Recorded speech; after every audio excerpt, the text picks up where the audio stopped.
Hi friends, ಎಲ್ರಿಗೂ ಮಲ್ಲಿಗೆ ಮಾಡ್ ಚಾನಲ್ಗೆ ಸ್ವಾಗತ. ಇವತ್ತು ನಾನು ಬೇಳೆ ಒಬ್ಬಟ್ಟು ಅಥವಾ ಹೋಳಿಗೆ ಅಂತಲೂ ಕರೀತಾರೆ, ಅದನ್ನ ಹೇಗೆ ಮಾಡೋದು ಅಂತ ತೋರಿಸ್ಕೊಡ್ತಿದ್ದೇನೆ. ಅದಕ್ಕಿಂತ ಮೊದಲು ನನ್ನ ಚಾನಲ್ ಅನ್ನ ಹೊಸದಾಗಿ ನೋಡ್ತಿರುವವರು ಪ್ಲೀಸ್ ಸಬ್ಸ್ಕ್ರೈಬ್ ಮಾಡಿ ನೋಡಿ. ಈಗ ಹೇಗೆ ಮಾಡೋದು ಅಂತ ನೋಡೋಣ ಬನ್ನಿ. ಮೊದಲಿಗೆ ಒಂದು ಪಾತ್ರೆ ತಗೊಳ್ಳಿ, ಅದಕ್ಕೆ 1 ಕಪ್ನಷ್ಟು ನಾನಿಲ್ಲಿ ಕಡಲೆಬೇಳೆಯನ್ನು ಹಾಕ್ಕೊಳ್ತಾ ಇದ್ದೇನೆ. ಇದನ್ನ ನೆನೆಸಿಟ್ಕೊಳ್ಬೇಕು. 1-2 ಗಂಟೆ ಆದರೂ ನೆನೆಸಿಟ್ಕೊಳ್ಳಿ, ಯಾಕಂದ್ರೆ ಬೇಗ ಬೇಯ್ತದೆ. ನಂತರ ಒಂದು ಪಾತ್ರೆ ತಗೊಳ್ಳಿ, ಅದಕ್ಕೆ 1-2 ಕಪ್ನಷ್ಟು ಮೈದಾ ಹಿಟ್ಟನ್ನು ಹಾಕ್ಕೊಳ್ತಾ ಇದ್ದೇನೆ. ಹಾಗೆ ಒಂದು ಚಿಟಿಕೆ ಉಪ್ಪು, ಒಂದು ಚಿಟಿಕೆ ಅರಿಶಿನದ ಪುಡಿಯನ್ನು ಕೂಡ ಹಾಕ್ಕೊಳ್ತಾ ಇದ್ದೇನೆ. ಇಲ್ಲಿ ಏನು ಸೇರಿಸ್ಕೊಳ್ತಾ ಇಲ್ಲ ಬೇರೆ. ನಂತರ ಇದಕ್ಕೆ ಸ್ವಲ್ಪ ಸ್ವಲ್ಪ ನೀರನ್ನ ಸೇರಿಸ್ಕೊಂಡು ಕಲ್ಸ್ಕೊಳ್ಳಿ. ನೀವು ಚಪಾತಿ ಹಿಟ್ಟು ಕಲಿಸ್ತೀರಿ ಅದೇ ತರ ಕಲ್ಸ್ಕೊಳ್ಬೇಕು. ಆದ್ರೆ ಅಷ್ಟು ಗಟ್ಟಿ ಬೇಡ, ಸ್ವಲ್ಪ ಮೆತ್ತಗೆನೆ ಕಲಿಸ್ಕೊಳ್ಳಿ.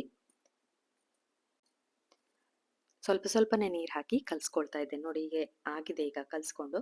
ನಂತರ ಇದಕ್ಕೆ ಎಣ್ಣೆಯನ್ನ ಸೇರಿಸ್ಕೊಳ್ಬೇಕು. ಮೊದಲು ಎಣ್ಣೆಯನ್ನ ಹಾಕೊಳ್ಬೇಡಿ, ಖಾಲಿ ನೀರಲ್ಲೇ ಕಲ್ಸ್ಕೊಳ್ಳಿ. ನಂತರ ಸ್ವಲ್ಪ ಸ್ವಲ್ಪ ಎಣ್ಣೆ ಹಾಕಿ ಚೆನ್ನಾಗಿ ನಾದ್ಕೊಳ್ಬೇಕು. ತುಂಬಾ ನಾದ್ಬೇಕಿದು. ನೋಡಿ, ಈ ತರ ರಬ್ಬರ್ ತರ ಬರಬೇಕು. ಎಲ್ಲೂ ಕಟ್ಟಾಗಬಾರ್ದು ಎಳೆಯುವಾಗ ನೀವು, ಆ ತರ ಅಷ್ಟು ನಾದ್ಕೊಳ್ಬೇಕು. ಎಣ್ಣೆ ಹಾಕಿದ್ರೆ ನಾದ್ಕೊಳ್ಳಿಕ್ಕೆ ಒಳ್ಳೇದಾಗ್ತದೆ, ಕೈಗೆಲ್ಲ ಅಂಟುದಿಲ್ಲ, ಆರಾಮಾಗಿ ನೀವು ನಾದ್ಕೊಳ್ಬಹುದು. ಈಗ ನಾನು ಎಣ್ಣೆ ಹಾಕಿ ಇಡ್ತೇನೆ. ಈಗ ನಾದ್ಕೊಂಡೆಲ್ಲ ಆಗಿದೆ.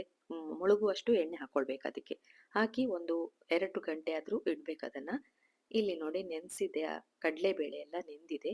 ಅದನ್ನ ನಾನು ಕುಕ್ಕರಲ್ಲಿ ಹಾಕಿ 1-2 ವಿಸಿಲ್ ಕೂಗಿಸ್ಕೊಂಡಿದ್ದೇನೆ. ನೋಡ್ಬೋದು ನೀವು. ಈಗ ನೀರೆಲ್ಲ ತೆಗೆದು ಅದನ್ನೊಂದು ಪಾತ್ರೆಗೆ ಹಾಕೊಳ್ತಾ ಇದ್ದೇನೆ. ನಾನಿಲ್ಲಿ ಒಂದು ಪಾತ್ರೆಗೆ ಹಾಕೊಂಡಿದ್ದೇನೆ. ಹಾಗೆ ಇಲ್ಲಿ 1 ಕಪ್ನಷ್ಟು ಬೆಲ್ಲ ತಗೊಂಡಿದ್ದೇನೆ. 1 ಕಪ್ ಕಡಲೆಬೇಳೆಗೆ 1 ಕಪ್ ಬೆಲ್ಲ ತಗೊಂಡಿದ್ದೇನೆ. ಹಾಗೆ 1 ಕಪ್ನಷ್ಟು ತೆಂಗಿನ ತುರಿಯನ್ನ ತಗೊಂಡಿದ್ದೇನೆ. ವಿಡಿಯೋ ಸ್ಕಿಪ್ ಆಗಿದೆ, ಕಾಣ್ತಿರ್ಬೋದು ನಿಮಗೆ ತೆಂಗಿನ ತುರಿ. ಅದನ್ನ ಗ್ಯಾಸ್ ಮೇಲಿಟ್ಟು ನೀರೆಲ್ಲ ಆರುವವರೆಗೆ ಇದನ್ನ ಗಟ್ಟಿ ಮಾಡ್ಕೊಳ್ತೇನೆ. ನೋಡಿ, ಕಡಲೆಬೇಳೆ ಎಷ್ಟು ಬೆಂದಿದೆ, ಅಷ್ಟು ಬೇಯಬೇಕು.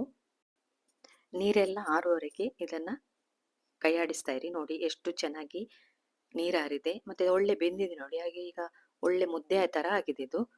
ಇದನ್ನೀಗ ತಣಿಸಿದ ನಂತರ ಇಲ್ಲಿ ನಾನು 4 ಏಲಕ್ಕಿಯನ್ನ ತಗೊಂಡಿದ್ದೇನೆ. ಅದನ್ನ ಬಿಡಿಸಿ ಹಾಕ್ತಿದ್ದೇನೆ. ಸಿಪ್ಪೆ ಕೂಡ ಹಾಕ್ಬೋದು, ಏನ್ ತೊಂದರೆ ಇಲ್ಲ. ಏಲಕ್ಕಿ ಹಾಕಿದ ನಂತರ ಇದನ್ನ ಮಿಕ್ಸಿ ಜಾರಲ್ಲಿ ಹಾಕಿ ರುಬ್ಕೊಳ್ಬೇಕು. ಯಾಕಂದ್ರೆ ತೆಂಗಿನ ತುರಿ ಹಾಕಿದ್ದೇವೆ, ಅದಕ್ಕೋಸ್ಕರ. ಹೂರಣ ಈ ತರ ಇರಬೇಕು, ಅಂದ್ರೆ ಕೈಯಿಂದ ನೀವು ಉಂಡೆ ಮಾಡ್ಲಿಕ್ಕೆ ಆಗ್ತಿರ್ಬೇಕು, ನೀರಾಗಿರ್ಬಾರ್ದು. ಈಗ ಹೂರಣ ರೆಡಿ ಆಗಿದೆ. ಎಲ್ಲವನ್ನ ನಾನು ಉಂಡೆ ಕಟ್ಟಿ ಇಟ್ಟಿರ್ತೇನೆ. ನೋಡಿ, ಎಲ್ಲ ಕಟ್ಟಿದ್ದೇನೆ ಉಂಡೆ. ಈಗ ಕಣಕವನ್ನ ನೋಡುವ. ನೋಡಿ, 3 ಗಂಟೆ ಆಗಿದೆ ನಾನು ಇಟ್ಟು, ಯಾವ ತರ ಬಂದಿದೆ ನೋಡಿ.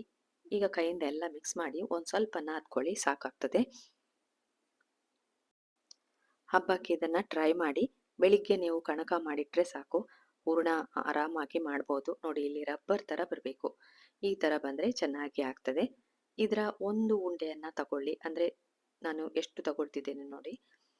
ನೀವು ಕಣಕ ಎಷ್ಟು ತಕೊಳ್ತೀರಿ, ಹೂರ್ಣ ಅದರ 2 ಪಟ್ಟು ಇರಬೇಕು. ಇಲ್ಲಿ ನಾನು ಕಣಕವನ್ನು ನೋಡಿ ಉಂಡೆ ಮಾಡಿಟ್ಕೊಳ್ತಿದ್ದೇನೆ. ಉಂಡೆ ಮಾಡಿದ ನಂತರ ಹೂರ್ಣವನ್ನ ನಡುವೆ ಇಟ್ಟು ಯಾವ ತರ ನಾನು ಫಿಲ್ ಮಾಡ್ತಿದ್ದೇನೆ ಅದೇ ತರ ಮಾಡ್ಕೊಳ್ಳಿ. ಒಂಚೂರು ಗ್ಯಾಪ್ ಬಿಡೋ ತರ ಅದನ್ನ ಫಿಲ್ ಮಾಡಿ. ತುಂಬಾ ಸುಲಭ ಮಾಡ್ಲಿಕ್ಕೆ, ಸ್ವಲ್ಪ ಟೈಮ್ ಹಿಡಿತದೆ ಹೊರತು ಆರಾಮಾಗಿ ಮಾಡ್ಬೋದು. ಚೆನ್ನಾಗಿ ಕೂಡ ಬರ್ತದೆ, ತಿನ್ಲಿಕ್ಕೂ ತುಂಬಾ ರುಚಿಯಾಗಿರ್ತದೆ. ನೋಡಿ, ಯಾವ ತರ ನಾನು ಫಿಲ್ ಮಾಡ್ತಾ ಇದ್ದೇನೆ. ಜಾಸ್ತಿ ಆದ್ರೆ ಅದನ್ನ ನೀವು ತೆಗಿಬಹುದು, ತೆಗೆದು ಕಟ್ ಮಾಡಿ ತೆಗೀರಿ. ನೋಡಿ, ನಾನಿಲ್ಲಿ ತೆಗಿತಾ ಇದ್ದೇನೆ. ನಂತರ ಅದನ್ನ ಉಂಡೆ ಮಾಡಿ ಒಂದು ಬಾಳೆಲೆ ತಗೊಂಡಿದ್ದೇನೆ. ಬಾಳೆಲೆ ಇಲ್ಲದ್ರೆ ನೀವು ಪ್ಲಾಸ್ಟಿಕ್ ಕವರಲ್ಲಿ ಕೂಡ ಇದನ್ನ ಮಾಡಬಹುದು. ನಂತರ ಕೈಯಿಂದ ಮಧ್ಯಕ್ಕೆ ಒಮ್ಮೆ ಪ್ರೆಸ್ ಮಾಡಿ, ಸ್ವಲ್ಪ ತಟ್ಟಿದ್ರೆ ಸಾಕು. ಅದು ಆಗ್ತಿಲ್ಲ ಹೇಳಿದ್ರೆ ನೀವು ಪ್ಲಾಸ್ಟಿಕ್ ಹಾಕಿ, ಮೇಲ್ಗಡೆ ಇನ್ನೊಂದು ಪ್ಲಾಸ್ಟಿಕ್ ಹಾಕಿ ಆರಾಮಾಗಿ ತಟ್ಕೊಳ್ಬಹುದು. ನಾನಿಲ್ಲಿ ಹೋಳಿಗೆ ಪೇಪರ್ ಅಂತೇಳಿ ಸಿಗ್ತದೆ, ಅದನ್ನ ಹಾಕೊಂಡಿದ್ದೇನೆ. ತುಂಬಾ ವರ್ಷಗಳೇ ಆಯ್ತು ನನ್ನ ಹತ್ರ ಇದ್ದು.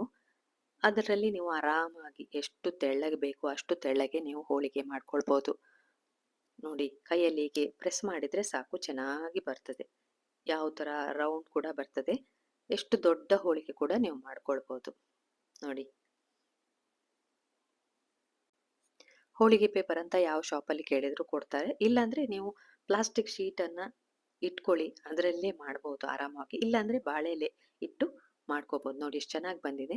ಈಗ ಇದನ್ನ ಕಾವಲಿ ಮೇಲೆ ಹಾಕಿ, ಕಾವಲಿ ಸ್ವಲ್ಪ ಬಿಸಿಯಾಗ್ಲಿ. ಬಿಸಿ ಆಗಿದೆ ಈಗ, ಹಾಕಿ ಆ ಕೂಡಲೇ ನೀವು ಪೇಪರನ್ನ ತೆಗಿಬಹುದು. ಇದನ್ನ 2 ನಿಮಿಷ ಬೇಯಿಸ್ಕೊಳ್ಳಿ. ಒಂದೊಂದು ನಿಮಿಷ ಸಾಕಾಗ್ತದೆ. ಒಂದೊಂದು ಸೈಡ್‌ಗೆ ತುಪ್ಪ ಹಾಕಿ ಬೇಯಿಸ್ಕೊಳ್ಳಿ. ಚೆನ್ನಾಗಿ ಆಗ್ತದೆ. ನನ್ನ ಹೋಳಿಗೆ ರೆಡಿ ಆಗಿದೆ. ನೋಡಿದ್ರಲ್ಲ ಈ ರೆಸಿಪಿಯನ್ನ. ಒಮ್ಮೆ ಟ್ರೈ ಮಾಡಿ. ನಿಮ್ಗಿಷ್ಟ ಆದ್ರೆ ಲೈಕ್ ಕೊಡಿ, ಕಮೆಂಟ್ ಹಾಕಿ, ಎಲ್ರಿಗೂ ಇದನ್ನ ಶೇರ್ ಮಾಡಿ. ಈ ರೆಸಿಪಿಯನ್ನ ನೋಡಿದ್ರಲ್ಲ, ಇನ್ನ ನಿಮ್ಗೆ ಹೊಸ ರೆಸಿಪಿಯೊಂದಿಗೆ ಸಿಗ್ತೇನೆ. ಪುರ್ಸೊತ್ ಮಾಡಿ ನೋಡಿದ್ದಕ್ಕೆ ಥ್ಯಾಂಕ್ ಯು. ಹೋಳಿಗೆಯನ್ನ ತುಪ್ಪದೊಟ್ಟಿಗೆ ತಿನ್ನಿ. ತುಂಬಾ ಚೆನ್ನಾಗಾಗ್ತದೆ.